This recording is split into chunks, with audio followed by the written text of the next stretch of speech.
Okay, so this is a video that I actually made a while ago, and I was silly and formatted my SD card before I transferred the footage, so I lost it all.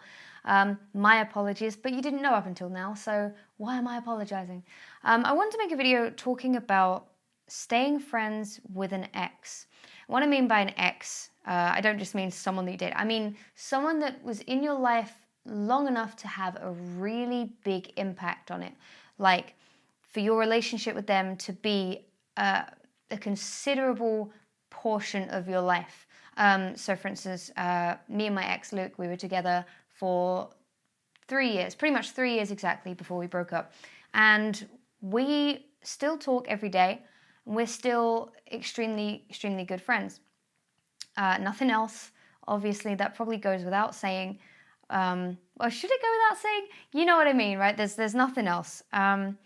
And when I first made this video, I actually cried, which to me showed, wow, I thought I was completely fine and okay with this, but I guess at the time, like, this is only like a week ago, I guess I wasn't fine with it. I'm not going to cry today. We're going to talk about this because staying friends with an ex, someone that you've been with for a very, very long time, it's different in every situation. No two couples will handle it the same, but it is going to be difficult, very difficult. I find if you find it very, very easy for you to remain friends, either you're in denial or your relationship was not healthy to begin with, because being able to adapt from lovers to friends like that, I don't think should come naturally, because there should be such a big divide. Like, I would say literally when Luke and I were dating, we were best friends who were also dating. You know, we were very, very good friends before we were in a relationship. And I think that helped us with the healing process as well. It's difficult to say that my situation will reflect everyone else's situation, but there is definitely a big divide. For instance, I'll take you back to VidCon. So Luke and I broke up in, I think, late March, early April. I think it was late March. And VidCon was in June. I think it was in June. Wow. So a few months after. And we were speaking every day after that anyway. We pretty much forced ourselves to text each other. Well, I don't think force is the right word. We did still want to talk to each other. We didn't go, for the sake of our friendship, we must talk every day. We just did talk every day. But it turned out the VidCon screwed up the hotel for Luke, and he had to stay in my hotel room. I was fortunate enough to have 2 queen beds in the room I was staying at. So we were sleeping in separate beds. That's very, very weird for you to be in a relationship for 3 years and then suddenly, oh, night, dude, you're just over the other side of the room. I found that there was one night where neither of us felt like partying, and we just watched TV, and we were just sitting on the same bed, and I sort of shuffled closer to him, not with any intention. It was completely natural in my mind. I wasn't even thinking about it. I just sort of shuffled over to him and, sat closer to him, and then he sort of like shuffled away, and then it hit me in my mind, like, bang, like this wall, like this physical wall between us, like, oh geez, wait, he's not my boyfriend. And that was something that really affected me. I can't speak for Luke. I don't know how it affected him, and I don't really want to talk about our personal issues too much, because that's really for him to say. But I then realized that every time that I'd been hanging out with Luke since, that my brain still had those physical links. Because when you're in love, the brain actually creates physical links within your brain. Within your brain. But those links were still there. So whenever I was hanging out with Luke after we broke up, my brain was still looking at him and associating him as my boyfriend. And I think to this day, when we hang out, my brain is still somewhat doing that. I think my brain still looks at him and goes, hey, that's your boyfriend, go and hug him.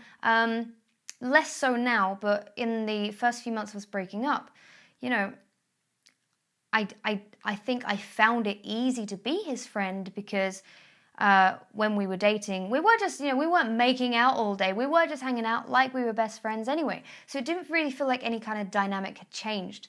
And when I would get those stark reminders of, oh, wait, no, you've broken up, then it really hits you. At least it did in my case. It may not hit you in your case or any future cases that you may have.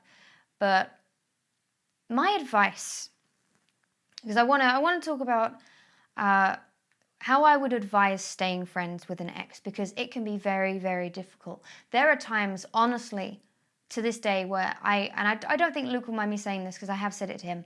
There are times where I wish we had broken up screaming at each other. Because Luke and I, when we broke up, it was a mutual kind of decision. I will admit in the open, I was the one who perhaps initiated the conversation, that maybe our dynamic had changed and we weren't working as well as we were before. I was the one who initiated that. That's probably not news to anybody. But where was I? Now I'm thinking about me just being a horrible person. But it was a mutual decision for us to break up. And we sort of sat down and we talked it out. And, we cried. And I went home. And that was really it. There was no yelling, no screaming. Neither of us cheated on each other. There was no extra love interest. It was just simply a case of we didn't see each other as much. We lived together and we ended up living apart. Not only because Luke had his film to work on, but also because under the same roof, things can get stressful. You can get under each other's feet. And we did start arguing at that point over little tiny things that seem so irrelevant now. But we were fine in terms of arguments for the last few months of our relationship. Everything was fine. We broke up simply because we felt like it had run its course. And there are times where I wish that we had broken up from someone cheating or from someone doing something terrible, because then it gives you the excuse of never talking to that person again. I don't want them in my life anymore. And then that's it. Your brain is then able to cut that tie completely. It hurts. It hurts more in the short term, whereas I think staying friends hurts for longer, but on a lower scale, if that makes any sense. You're like prolonging the pain out rather than just a bang, this hurts.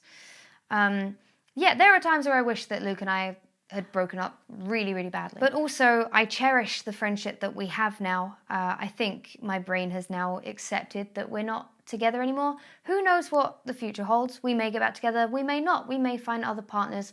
I think that's actually another reason that Luke and I get on so well. If I'm completely honest, neither of us has moved on romantically. I have not had a new boyfriend or girlfriend, and Luke has not had a new partner. I feel like when either of us do, then it will probably it'll hurt. It'll really hurt. That always happens when an ex moves on. But I wanted to give my advice on how Luke and I did manage to stay friends. I know that our situation may be different to your situation, but ultimately, the biggest piece of advice I can give is you have to keep conversation going. And don't just fixate on your breakup. Don't keep talking it out and talking about your problems all the time, because then your friendship is only it only concerns your past relationship. If that's the only thing you talk about, it's the only thing you associate with each other. Luke and I ask each other, how's your day? And have you seen what this has happened in the YouTube community? And, how's the music going? And all this stuff. We talk about other things besides, it's so sad that we broke up. Blah, blah, blah. Because don't surround yourself with that misery, because then you'll associate that person with the misery that you're already going through. That said, it is important that you don't keep secrets from each other. It is good to have that talk about why you broke up and what could have gone differently, but try to only have that conversation once. Have a long conversation and have it once, air everything out. And if you both look at each other and go, you know what, I think we can stay friends, then everything is great. Everything is going to work out just fine. It's still going to hurt, but it's going to be fine, hopefully. Try to hang out. That sounds like a very obvious one, but there are times where obviously when you associate them as your ex and it hurts and you're crying a lot, you don't want to see that person because it reminds you of how sad you are. But try and hang out as friends and make a point of not holding each other's hands or holding each other around the waist, because that will still feel natural to both of you. You'll both still want to be that close to each other because your brain still has not destroyed those links. That's really what heartbreak is. It's not actually in the heart, it's genuinely in the brain. And it's very painful. It can last months and months and months. Sometimes I will hang out with Luke and I'll go home and I will feel terrible because I will just be reminded of all these sad, sad things. But I also know that my friendship with Luke is worth that pain, because he's still the person that I go to when I have a problem. He's still like the go-to guy, just as he was when we were dating. I had a personal issue a few months back. It was 2 a.m. I couldn't call my dad, couldn't call my mum because they were asleep. And I have this real thing of not wanting to wake anybody and making the panic. I knew either Luke would be awake or he wouldn't be upset at me waking him, and he was the first person I called. And I hope that he knows that even though I have my phone on Do Not Disturb, because I do love my sleep, I hope he knows that he can do the same for me. If he ever wants any advice, then I'm happy to give it. I think also it does depend on whether you were friends before you started dating. Luke and I were friends for about 6 months before. We had a crush on each other all the way through our friendship, but we were still just friends. And I think because we had that foundation to build on, I think that really helped us. I think if you go on a blind date and then suddenly you're dating, you didn't know each other beforehand, that's where things can get difficult because you don't know how to talk to each other as friends anymore. It's just, you've only ever known them as your partner. But I think really I would suggest to anyone, try to be friends with someone before you start dating them or before you get in a relationship with them. I think it's better just so you know that there's, common ground. You can start learning each other's interests before you fall in love with them, man. It's also important that you appreciate the hurt.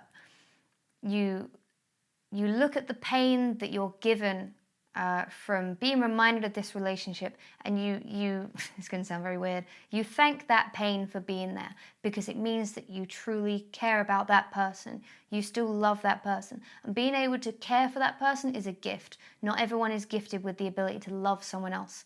So if you feel that for someone, even if it's hurting you, harness that. Channel your sadness into artistic things, writing songs, drawing, writing stories. It doesn't have to be good.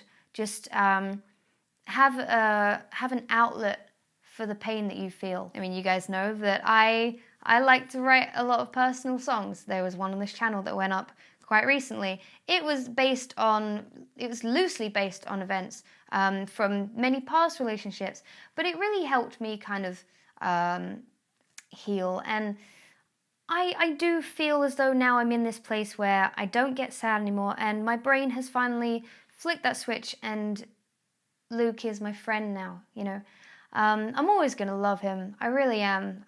He's annoying, and he's messy, and well, really, that's about it. That's the only negatives of Luke, I think. He's lazy and messy at times, but otherwise he's so dependable, and he's such a great person to have in my life, and I don't want to lose him from my life. And the temptation to just cut all ties is greatly dampened by the temptation to keep him around because he's such a great person. I can't really speak for people who have broken up through cheating or through a really negative experience, because Luke is the first person I've managed to stay friends with. That's the honest truth. I've never stayed friends with an ex before Luke. We've always broken up screaming and yelling and fighting and just, not talking anymore. Like, that's it. It was very black and white. We're dating, we're not talking anymore. Luke and I are very much, there's always been that grey area. And it's just two very, very different types of breakup. So I'm sorry I can't give advice on that because I haven't experienced it. I would say maybe try the same techniques that I've just told you about. It really does depend on the situation though. Every situation is different. My advice may work for some, may not work for others. But I hope this video has helped you, and I don't know. I hope this didn't get too personal for you, but I'm glad that I came out of this video smiling today and not crying, just in a couple of weeks. And yeah, I feel like I have all the closure I need, and Luke and I are still going to talk every day, and it's great. If you can stay friends with an ex who has been a massive part of your life and has affected your life. Like, the amount of things that Luke has affected in my life is just incredible. If it wasn't for him, I'd probably still be living with my dad. Which is not a terrible thing, but like, I would not be as independent as I am now. There's loads of things that I wouldn't have ever chased music without him. That's the truth. He pretty much said to me, "Why are you not making an EP?" This is back in 2013. He said, "You love music. Why aren't you doing anything with it?" So the next week, I went off to find my producer Arthur, and the rest is history. When you have someone like that who has made such an impact on your life, they can continue to make an impact in your life if you let them, and I'd highly recommend it. So thank you so much for watching, and I'll hopefully see you again tomorrow.